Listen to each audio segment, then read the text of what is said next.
When our oldest son was about 8 years old, he really wanted to buy something special.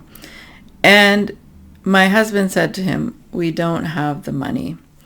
And he said, "Well, let's just go to the bank machine and get some more." In his mind, it was really simple. Money came out of a wall. Now we know there's no more coming out of the bank machine if we don't have something in there. We might have to wait until we get our next paycheck or something else comes in. But it's obvious to us that our money budget has to be based on our actual income.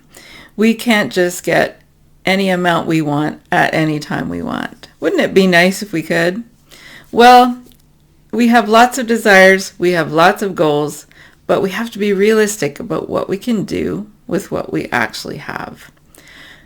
Now, this little example we've used about money, it has the same effect with our time. We get a time paycheck every single morning. We get a gift of 24 hours automatically deposited in our time budget.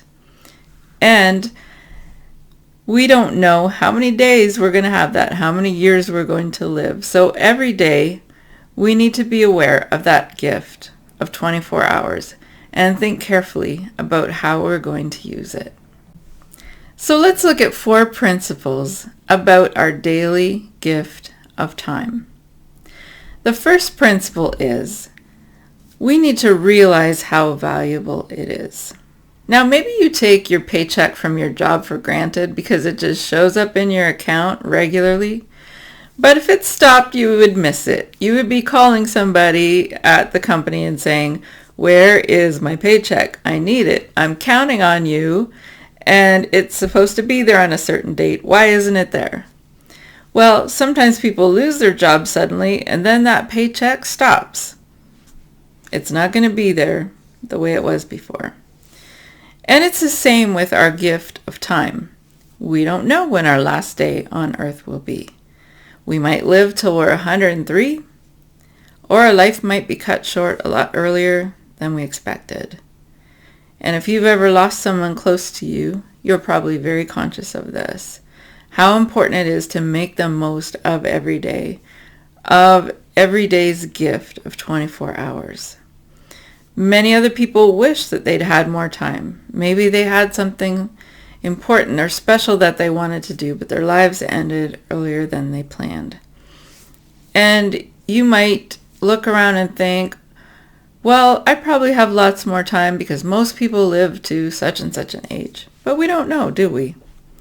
And so it's very important that every morning when we get up, we value the gift of time that we're given. Life is a gift, and time is a gift.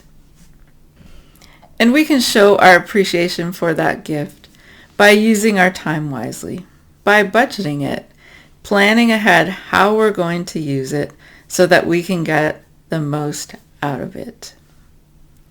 The second principle about the daily gift of time is that we need to make peace with the past, make peace with wasted opportunities. So, first of all, with money, we know we cannot get back the money we spent. If we wasted it, it's too late. There were probably some financial opportunities that you wish you had taken advantage of. For example, I was reading recently that if you invest $100 or a couple $100 a month for the 10-year period from age 20 to 30, you'd probably never have to invest again for retirement because it would grow over the next few decades while you're working.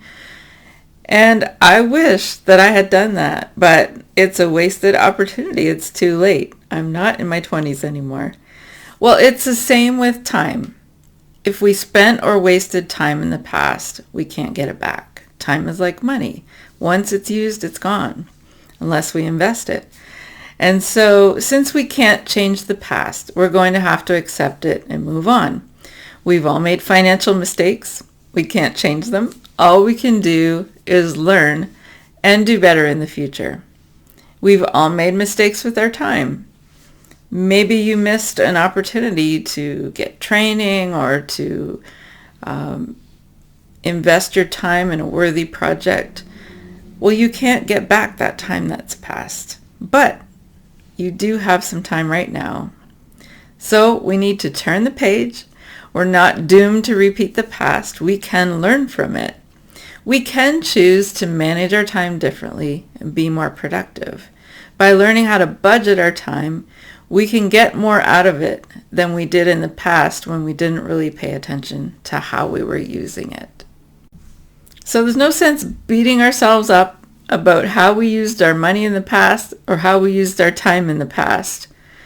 Let's turn the page and let's look toward the future, and let's be intentional about how we're going to budget our time in the future so that we can get the most out of it.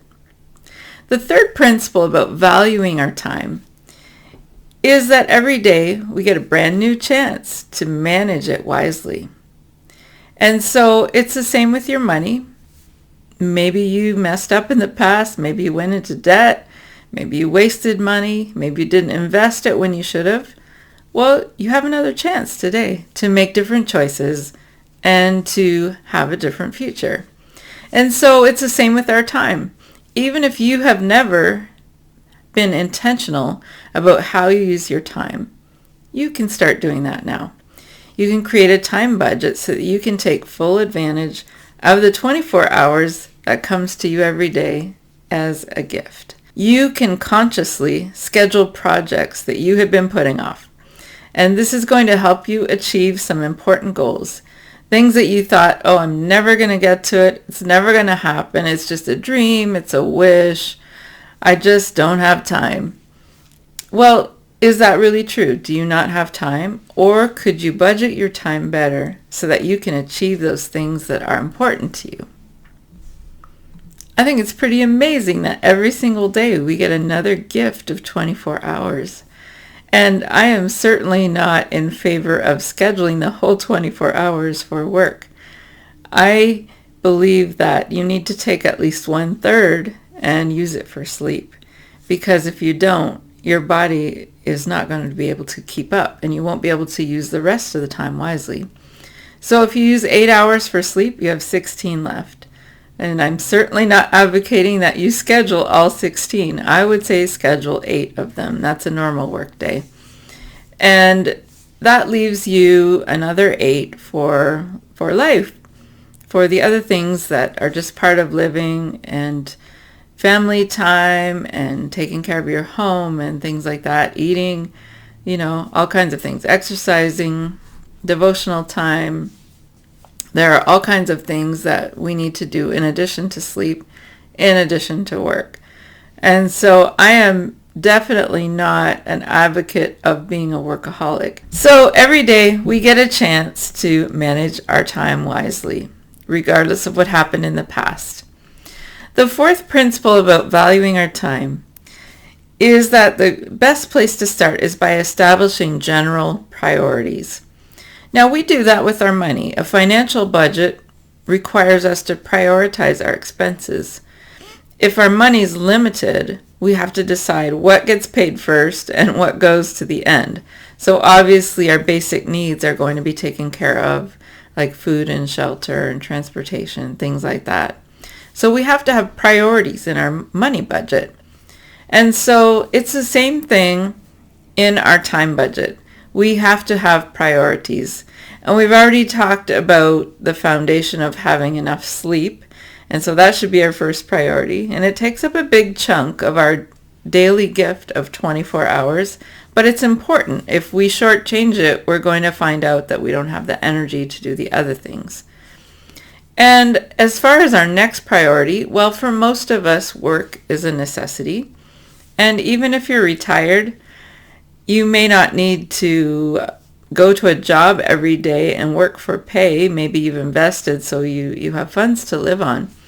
However, it's interesting to see that research shows when people stop working, they tend to die quicker. And so when we talk about retiring, I think that retiring should not be a time where we just stop all work, but where we can choose what kind of work we're going to do. So we might choose to get involved with a volunteer organization, things in the community, or passion project that we've had for a long time and just weren't able to do. And by staying busy and doing something worthwhile, we find that our life is more fulfilling. So when we talk about work, the important thing is to remember that we shouldn't let it take over everything else. We shouldn't let it be in control of our life. It's part of our life, but it's not everything. And so if we budget our time properly, then when our workday is supposed to be over, it can really be over. Instead of us continuing to work through the evening, through the weekend, all the time, always thinking about work, if we budget our time properly, we can get past that type of approach. We can start to put work in its proper place. We have sleep, we have work, and we have life, and we can enjoy all of them. It's really important that our time budget for work keeps it in its proper place so that we still have time for relationships, because that's crucial for our mental health. So it's all about balance, making the most of our time when we're working, but enjoying our life too. So we've talked about 4 principles of valuing our time. Just realizing that that gift of 24 hours, it truly is a gift. Not everybody gets it. Sometimes their life is cut short. Secondly, making peace with the past and wasted opportunities and just looking towards the future and saying we're going to do things differently. Thirdly, realizing that every day we can make better choices about how to manage our time. And then fourthly, establishing general priorities for our time. That is a great starting place for a time budget. So, a question for you. Do you have any regrets about how you used your time last week? Feel free to comment below. Do you have any regrets about how you used your time last week? Also, be sure to click the subscribe button so you can find out about other videos in this series.